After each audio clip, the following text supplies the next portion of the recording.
Hey Sagittarius, welcome to November 2019.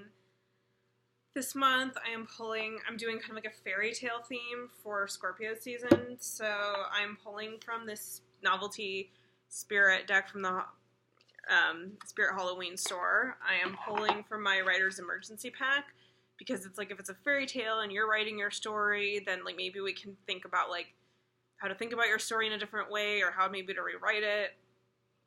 And then I'm also going to pull from this. It's called The Lost Commandments. It's from a local artist in my community. And it's a new oracle deck. Did I say that? And it's 32 ways to save your soul. So we're going to save your soul this month, Sagittarius. Sorry. Scorpio season. Whoops. Here we go. Alright, we got Six of Swords, Harpy. We got Seven of Wands, Mummy. We got Two of Wands, Cyclops. And we got Strength, the Manticore. Let's see if anything else comes out for you. Neat. Oh, here we go. Got Nine of Cups, a Kraken, and Nine of Pentacles, Frankenstein. Okay, I feel like this is pretty good to start with. So, Sagittarius. Well, I think it's interesting that I don't know if whoever made this deck thought about this imagery a lot, or maybe they did, but it's interesting for a Kraken to be the Nine of Cups, because the Nine of Cups is like about wishes and dreams coming true, or kind of about our hopes, I think, and then this is a very destructive octopus, kind of, crushing a ship. So, I don't know. I guess my thoughts on this are, like, maybe about the ways in which you've potentially been at odds with your own dreams. Which is to say, sometimes, like, we live in a culture that's so obsessed with dreams coming true, but sometimes our dreams are not actually good for us, or what, it's kind of like what you want and what you need are two different things, and they're not always in alignment, or maybe sometimes if you get what your dreams are, it's going to be destructive. I think that with this card and this energy, it's like taking the Nine of Cups to like a little bit of a darker place, which is just to say, Sagittarius, that I think it's important for you to be kind of considering, and it's actually, I'll bring it to the other nine you got, which is the Nine of Pentacles. I mean, traditionally, Nine of Pentacles is about abundance. It's about kind of like things having come to fruition. It's about you kind of enjoying where you're at and like feeling kind of a sense of satisfaction in your work. But then Frankenstein, obviously, it's like Frankenstein got fucked, right? He's like a dead guy made out of mixed dead body parts who was brought to life in very, like, no wonder Frankenstein was a monster. Like, I mean, because he was, you know what I mean? Like, it's just, I guess I'm getting a sense of with these two cards, it's like maybe a little bit of the pain and, like, that sometimes, like that there's just kind of some like ill-advisement in maybe what we sometimes try to manifest. That, I mean, I'm like an example, I can try to think of an example. I guess it's just like when we have the dream or the fantasy about what we want to create. For example, I'll say like a specific romantic partner, right? We think like, oh, I want this romantic partner, they totally get me, blah, blah, blah. But do we really know them that well? And we can want this person so much because we think they fulfill the definition of what we're looking for and what we respond to and what we want. But when we get to know them better, even if we have gotten into a relationship with them, we can find that they're totally flawed and like maybe kind of abusive, or like maybe that kind of energy, right? Like, and I've had that in my life where I have gotten, it's like getting exactly what you want can be even more painful in a way than not having what you want, because when you don't have what you want, then you're striving and like moving towards something. You have like kind of this path that gives you identity and these like struggles and obstacles to overcome. But then when you get what you want and you find the reality of what you want, and the reality is still flawed because it's, you know, the nature of things, and you built this thing up in your mind to fulfill you in such a way that it was going to like save you or change your life or make everything perfect, or maybe kind of also the energy of like, oh, if only I had $1 million, then my life would be perfectly great. But then it's like, now you have $1 million, and having all that money like shifts your relationships so that you realize like you didn't always have true friends. Some people, you know, or you can't relate to people anymore. It's kind of, or the idea of fame, like that's all the energy I'm getting for the Sagittarius. Like, you want to be famous, but then when you are famous, then like you have no privacy. People are constantly criticizing and judging you, and people are like looking at your every move. Maybe someone's like fucking, you know what I mean? I'm just saying this energy feels like a little bit of like the nightmare of the dream, of the dreams that you think you want, and the nightmare of what maybe them coming true is. I can't really fully say whether or not this is like something that you've wanted for a long time. I like could clarify that, I guess, but I just feel like what you really need to sit with, Sagittarius, is kind of understanding that maybe you don't know what's in your highest good. Maybe finding more gratitude in smaller things. Six of Swords, Harpy. I talked about this with Scorpio too, but it's about like moving on. And to me, actually, this energy might kind of feels like maybe hearing some news you don't want to be hearing, kind of like me right now telling you that maybe your dreams are not as good as they seem. Because Six of Swords in a traditional deck is like a guy in a boat or a girl in a boat, like moving forward and moving on from a bad situation. But I almost really do feel like kind of the danger you're in is moving towards a bad situation, unknowingly thinking that it's going to be this like great thing.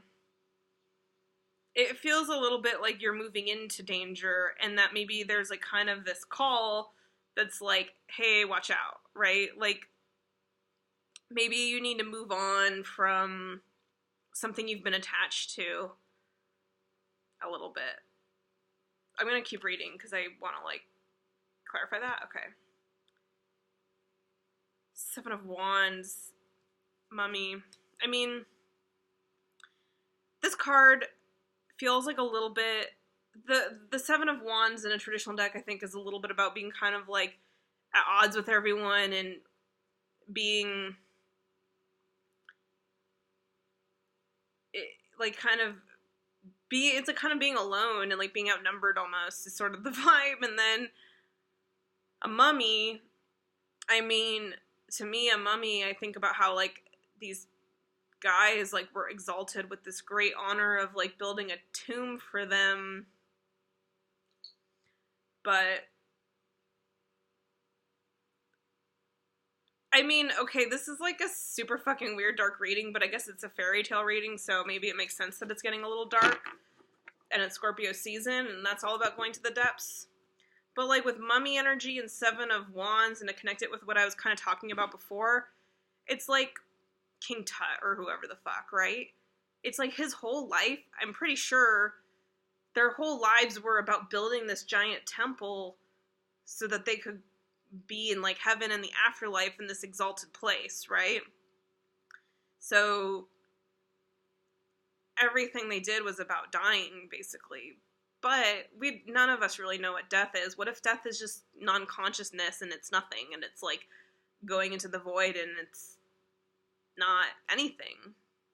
It's like you spent the time you had alive and like the opportunity and the gift you had to experience things preparing for this outcome that never came, or that was just nothing. So I guess I just feel really strongly that there's this danger, and I feel like that's kind of like the vibe I'm picking up from this card for you right now is that there's just this danger of, like, you moving towards this outcome or this idea and kind of doing it at all costs almost with the Seven of Wands energy, like really not being willing to give up the fight for what you want or for this ideal you have. But I just feel very much that it's kind of like, it's like a horror movie where it's like, don't go in there, right? Like, maybe you think you're going into the house to, like, save everyone because you want to be a hero or something, but you're just not going to make the impact you want to make, and you're going to possibly hurt yourself or get burned in the process. It just, or like the Frankenstein thing, right? Like, he wanted the dude who made Frankenstein, whatever, I don't remember, like, you know, it's like wanting to use science to these, like, extraordinary means of creating life, but, like, is that really even karmically just? And kind of like, maybe you're, like, trying to sail into this new land, but there's dangers in the water on the way there, or maybe you are this octopus even, like, kind of, I'm kind of hesitating, and I'm repeating myself as well, so I'll try to move on, but we'll see how that ties in. Two of Wands, we got these, like, Cyclopses. Two of Wands feels like, finding out what directions you can go in, and it's these two guys, like, building a sword, which, this is not sword energy by any means, so this deck maybe is not the best deck, I don't know, but, like, just from what I'm picking up on the idea of the Two of Wands traditionally, and then molding it into what I'm seeing here, I guess I just feel like you need some truth. Maybe you do need, like, this extra sword energy of being able to kind of discern things, because I feel like a little bit of confusion with everything I've said already, and I also feel like clarity and extra information is needed about the directions you're headed in. That feels for sure true to me, that whatever it is you're headed toward, it feels there, yeah. And then Strength, Manticore, I mean, but, like, to me, what I love about the traditional Strength card in the traditional decks is that it's, like, a woman who's, like, basically tamed a lion, so the Strength is not about, like, the lion being, like, a violent creature who can, like, tear a gazelle apart. The Strength is about the woman taming the beast, like, kind of making peace with the beast, like, honoring the beast for its power, and the beast, sorry, lion, don't mean to, my point is, I feel like the strength of the Strength card is all about kind of a zen mindset of knowing when to hold back, of, like, knowing, like, for example, for me today, I was dealing with some fucking assholes, and I was, like, so frustrated with them, so I said something, and I was totally in the right to say what I said, but they're assholes, so they, number one, just got defensive, and B, didn't hear or listen to me, so I was like, I shouldn't have said anything,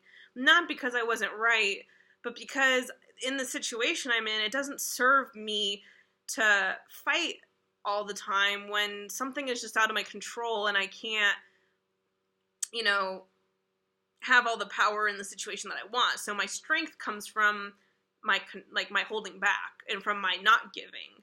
I'm such a person who cares and who gives all the time that for me, my strength comes from stopping that. Like, stopping putting energy into things where my energy won't be honored or appreciated. And maybe that, to bring it back to everything I've been talking about, like, with these, let's say this is a dream job situation, or as I talked about before, like, let's say this is, like, the kind of relationship you want, like, you put this person up on a pedestal type of thing, and the Seven of Wands energy feels like you kind of want it at all costs, like, it just feels like you're not going to be happy without it, but I just generally feel like, again, you need more clarity, because the strength you need to find is the strength to be, maybe like the strength to let this go.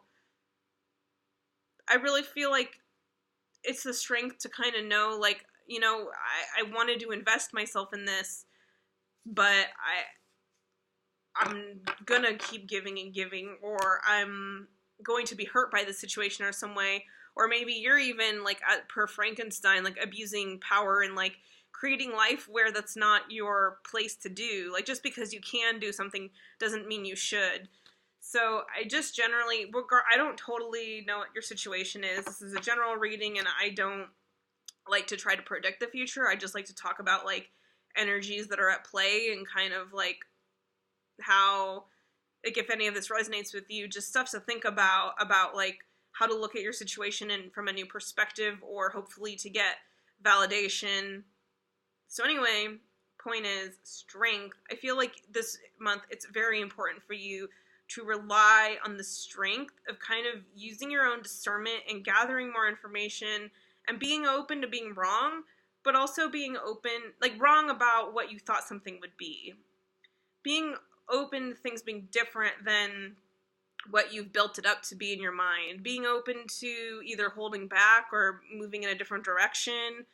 Or, again, I feel like a big letting go kind of vibe from this, but I feel like that's, your strength is kind of from, and this, also, if this is really truly what's happening, then I think this is, like, being built up by your ego, of course, because your ego doesn't know, but, like, your higher self does know. So I'm going to move to the Writer's Emergency pack, and we can pull more cards if we need to, but yeah, I guess I just feel like, Sagittarius, that you maybe just don't have the full picture, but as humans, we of course like to have certainty and stability and answers, and to feel like we're building and moving towards things. So the strength that's being called on you is really to kind of have a Zen mindset, and also maybe to kind of, like, if your ego is unconsciously running the show, okay, if your ego is kind of unconsciously running the show, then I feel like getting you in a space where you can hear a different part of yourself speak will be very valuable, so maybe you can avert some disaster or some kind of problem. Okay, so for this, I got move ahead 3 spaces, and then I got change relationships. So consider other ways your characters could be related, both in the now and the past. What if the hero and villain were brothers, lovers, neighbors, childhood friends? Every 2 characters in your story have a relationship, even if it's as strangers, but the most interesting relationship might not be the most obvious one, so consider many possibilities. While you're at it, try moving the clock. Is your hero a couple newlywed or nearly divorced? Could they meet for the first time in your story, or be celebrating 20 years? Always ask yourself, how could this relationship cause more challenges for the hero? Well, in writing, they love conflict, but in my life, I'm not advocating to move you towards more conflict. So we don't need to cause more challenges for the hero. For you, we need to cause less challenges for you, right? And then change relationships. I mean, I think, again, that kind of, like, talks about, this speaks to what I was talking, and then, like, the move ahead 3 spaces. Yeah, okay, great. Move ahead 3 spaces. What would happen if you skipped over the next few scenes, days, years?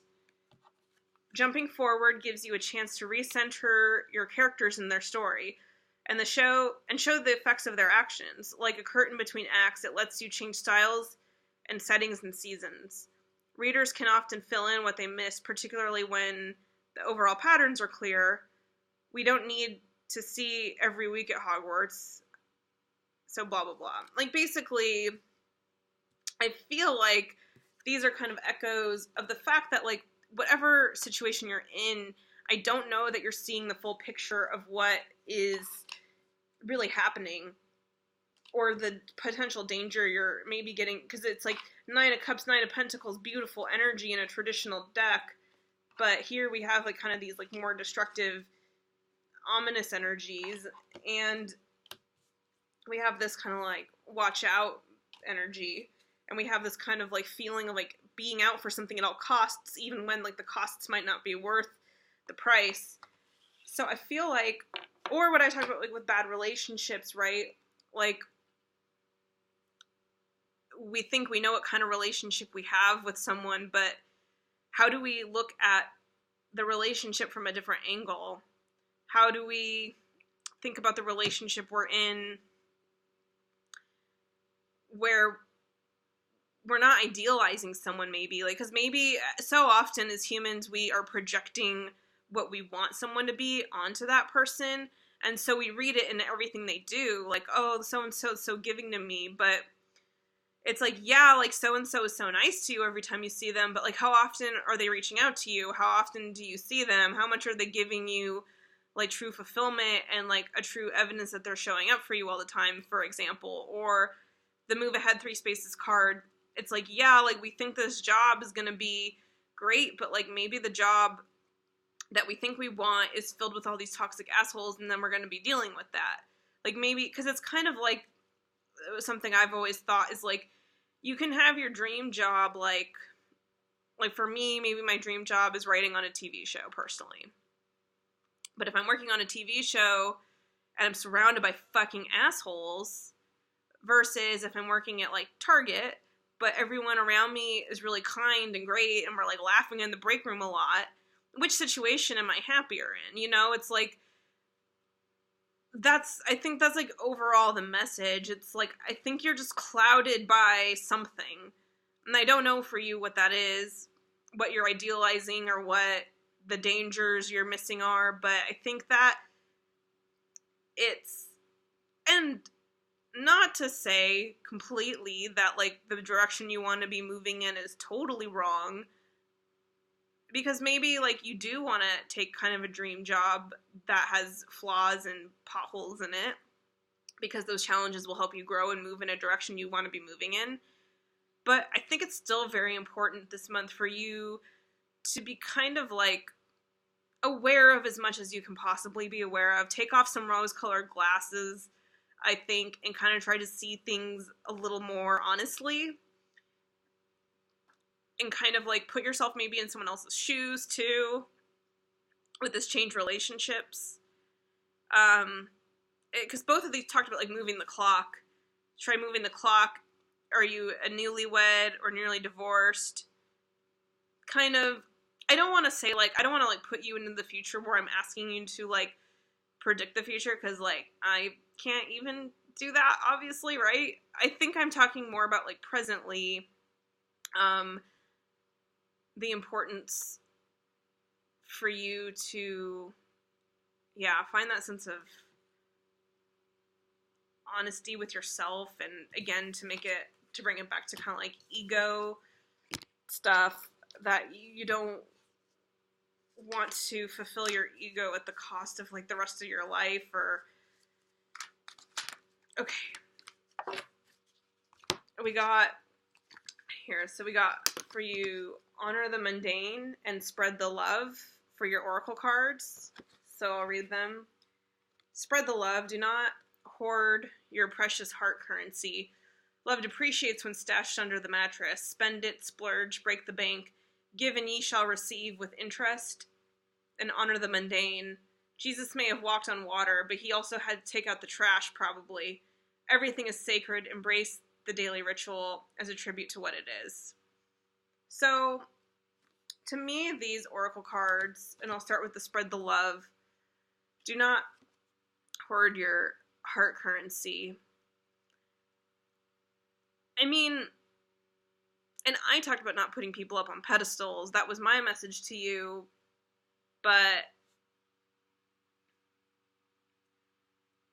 like, maybe the way to break through some of the confusion is, especially, it's like almost like loving the mundane. Spread the love. Yeah, okay, like, here's what I'm getting for you. Spread the love, but then also honor the mundane. I feel like all of this feels to me a little bit of, like, trying to escape to something better, trying to do something extraordinary, trying to be important. Again, it feels a little bit like kind of an ego. I've been talking about ego a lot, right, with you, but I mean, creating Frankenstein, how is that not a complete ego move? So, and I talked about with the strength card, the finding kind of the Zen piece. So I continue to feel for you, Sagittarius, that maybe the way to kind of get that perspective shift that we talked about, right? To get the perspective shift that we're looking for, it's like, be where you're at now. Don't worry so much about trying to get somewhere. There's Bruno in the back. Hi, Bruno. Okay. Don't worry so much about trying to get somewhere else. And be where you're at. But honor just all the shit that drives you crazy, that feels boring. And kind of spread the love with that. Because I don't want to be, like, discouraging you from wanting to be ambitious or wanting to have better things in your life or to aspire to, like, greatness. I don't want to, like, squash any of that. I just feel like there definitely feel like pitfalls in it, the situation as it is now, and I think if you can honor this mundane, if you can kind of, like, be satisfied with who you are right now, with, like, kind of, like, the daily little, like, shitty tasks you have to do, and if you can love your life as it is as much as possible without wanting to prove something about yourself or to prove you're capable of some kind of greatness, I think you will be able to see your own actions more clearly, where you're moving more clearly, what the situations you're moving towards are actually offering you and what's really involved. And that will, I hope, give you this strength and clarity to make the adjustments you need on your path. So that way when you do ultimately put the pedal to the metal and, like, go for your greatness and go for what you want, that it will be something that is, like, truly serving everyone's highest good, and especially your own, and that'll be coming from a place of, like, soul purpose and soul mission, rather than trying to kind of, like, garner some kind of illusory external success. I hope this made sense. I hope this resonated with you. If it did, thanks. Glad it did. Like and subscribe. And otherwise, I'll maybe never see you again if it didn't resonate with you. I love you anyway. I love you, Sagittarius. I believe in you. I think you're doing great anyway. I think it's just a weird time. Scorpio month. The Scorpio, you know? It's like Scorpio's all about illuminating the truth, and, like, that can be painful. The truth will set you free, but first it'll piss you off, right? It's kind of like what the month is. But always a good thing. All this shit, always a good thing. If you really do the work and honor it and move through it and find the lessons and gifts, it will only lead you to the true fulfillment of what actually is right for your soul and your best life, as they say. All right. I love you. Good luck. And I'll see you in December, when it'll definitely be your birthday. So bye.